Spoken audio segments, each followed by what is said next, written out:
Hello everyone, my name is Rainy, back again with another video. As the title and the thumbnail suggests, this video is going to be about Brad Vickers, a lesser known Resident Evil character, and one who wasn't exactly very popular. Since my time with Resident Evil 3 Remake, there are things that I'm just now noticing after having played through it 2 times, after gathering B-roll for that review. This isn't part of like a segment or anything yet. I don't really know what I'm doing here. I just kind of had a lot of stuff on my mind and I decided to, get it into a script and make some content from it. So without further ado, this is the redemption of Brad Vickers. One of the most significant and consistent changes across every Resident Evil remake since the very first remake of the first game in 2002 centers the evil company responsible for spearheading the entire franchise. Without this corporate medical giant, there would be no T-Virus, no G-Virus, no Plagas, no Progenitor Virus, no C-Virus, and no Ouroboros. I'm of course talking about everyone's favorite pharmaceutical monopoly, the Umbrella Corporation. Throughout much of Resident Evil, for all of the horror that Umbrella's responsible for, there hasn't really been much of an effort to develop this company at all. I guess the whole point of Umbrella in the beginning was just to be the shady puppet masters controlling everything from behind the scenes, and sending Wesker to, do everything. But that's changing. I think Capcom is planting some very important seeds by making some small, seemingly insignificant changes to the series, surrounding Umbrella in particular. This brings us, of course, to this video's titular character, and how Resident Evil 3 Remake implements some pretty wild choices with him and his fate compared to the 1999 original. Mandatory spoiler warning here, so if you haven't played or don't want certain details about Resident Evil 1, 2, and 3 spoiled, all of which I will refer to as Remake, 2 Remake, and 3 Make. Now's your chance to click out of the video and come back whenever you're ready. Alright, we all good here? Everybody? Okay, before we even get to Brad, I want to highlight the history of Capcom's efforts to further demonize and personify Umbrella's evil deeds and the impact they've had on specific people. Starting with the Resident Evil remake from 2002, a very welcome addition to this version is a new character by the name of Lisa Trevor. Absent from the original game, Lisa Trevor's inclusion in the remake is one of the most heartbreaking horrors in Resident Evil's entire franchise, and it doubles as significant connective tissue between the giant phantom company Umbrella Corp and the everyday people this company affects. In Remake, Lisa is a moaning, shambling monstrosity, a forgotten relic of Umbrella's early research, and a milestone in bioorganic weapons development. Basically, without Lisa Trevor, there would never have been a Tyrant. No Nemesis, no Mr. X, nothing. Lisa quite literally is the blueprint. Throughout the game, you find tidbits and various notes from Lisa's mother depicting the cruelty of Umbrella and how it has shattered her body and spirit, and how she regrets ever getting her family involved with Umbrella and Oswald Spencer. It's truly heartbreaking through and through, all the way up until your final encounter with her, which I won't spoil for you. This is also the first time ever in the history of the franchise that a BOW talks. Technically, Lisa's technically a BOW, but it wouldn't be the last time a BOW talks or the most significant. In Resident Evil 2 Remake, there aren't as many overt instances of this effort to properly vilify Umbrella, but there are way more than there were in the original release, and plenty of heartbreaking encounters with various NPCs who are pretty impressively fleshed out for the little time they spend on screen. Couple that with the various notes you find in the halls and corridors of the RPD, and the rooms and labs in the nest, and you get a better glimpse and understanding of just how sinister Umbrella really is, in a way so subtle that only completionists and lore enthusiasts such as myself would even bother to look twice at them. 2 Remake universally utilized this subtlety across the entire game in a way that 3 Make did not. Despite the general consensus surrounding 3 Make's various changes and overall approach to the title that it was tasked with rebooting, this in-your-face approach kind of worked for me actually, and most of the changes to the series entry were welcome. One change, small but super important,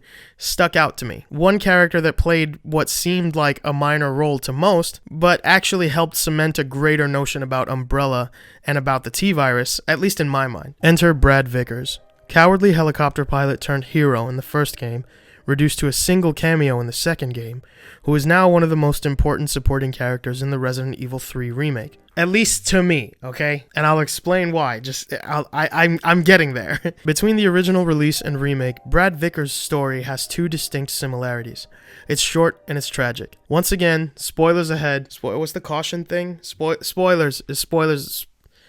Spoilers ahead. You see how this thumb is redder than that? That's Flamin' Hot Funyuns. This video is sponsored by... I'm just kidding. I wish it was. In Resident Evil 3 Nemesis, he's dispatched quickly and easily by everyone's favorite BOW. In 3 Make, his life is still cut tragically short, and it happens like this. Not you too. Sorry.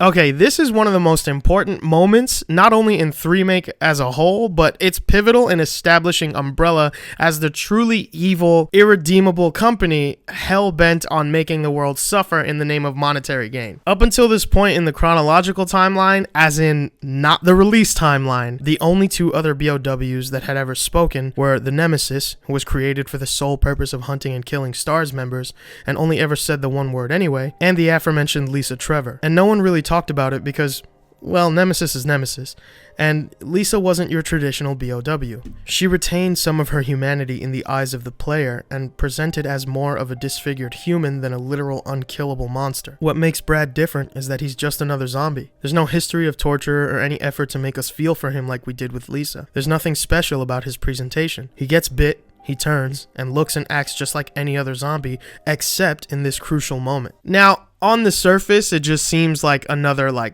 plot device for Marvin to get bit and then show up the way he does in 2, right? And, surface level critics will fucking scoff at this idea. They'll argue that because Brad was STARS that he talked because the plot needed him to talk, when I don't think that's the case at all. I don't know about y'all, but I much prefer this over this. Brad didn't talk because the story needed him to, by the way.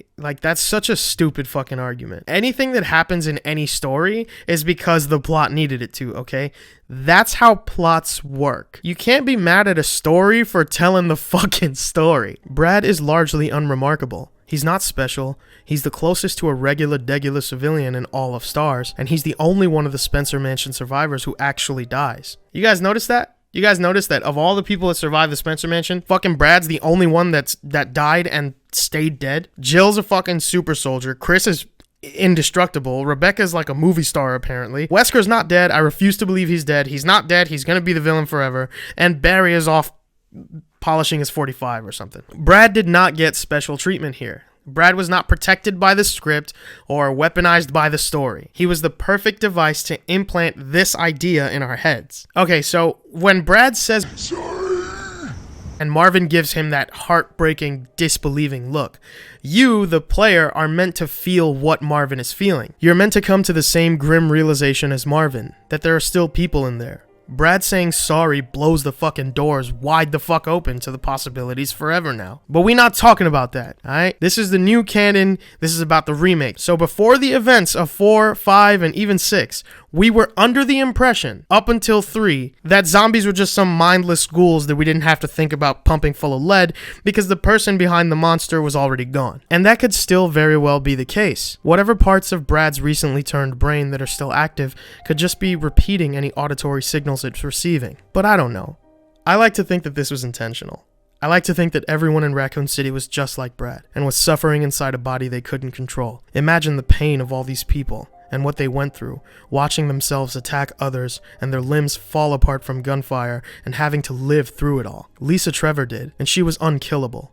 Umbrella tried everything, and all she could do was watch and feel that pain while never knowing the freedom of dying. Brad was similar apart from the immortal bit, but he suffered nonetheless. And this very small change redeemed his character in a big way. No longer is he the wimpy helicopter pilot that just gets iced for no reason other than to make us feel bad for Jill and make us hate Nemesis. I can honestly say that this single change, this defining moment, this intelligent retcon served as somewhat of a redemption for Brad Vickers, because now he's the caveat concerning Umbrella's shameless disregard for humanity and unwavering brutality in the name of science and gain. He's the catalyst for the horrors that would follow in titles like 4 and 5. Brad single-handedly opened the floodgates for a lot of existential and moral dilemmas in Resident Evil as a whole, because before that moment, we were under the impression that zombies were just monstrous bullet sponges. But now the possibility exists that there are still people in those T-virus-ridden bodies. Back in the day, we didn't explicitly see the damage Umbrella was doing on an interpersonal level, and the evil was always global, big-picture stuff that's often difficult to make relatable. Sure, the old games did some of this, and the first Resident Evil remake laid the foundation with Lisa Trevor, but in this entry, Brad Vickers,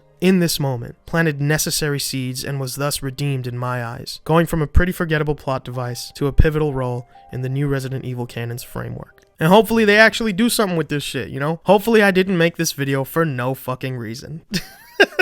So anyway, that's my take on Brad Vickers. Be sure to like, comment, share, subscribe, click the bell icon for notifications whenever we upload. I don't know how much longer this Resident Evil kick is going to continue for, but as long as you guys like it, I'll keep making content about it because it's one of my favorite franchises of all time, and I could talk about it forever. Anyway, thank you guys so much. Please, please, please let me know what you think in the comments. I love reading the comments. I love replying to them. This has been another Hearst Boys segment, some nameless segment, I guess, and I will see you guys next time.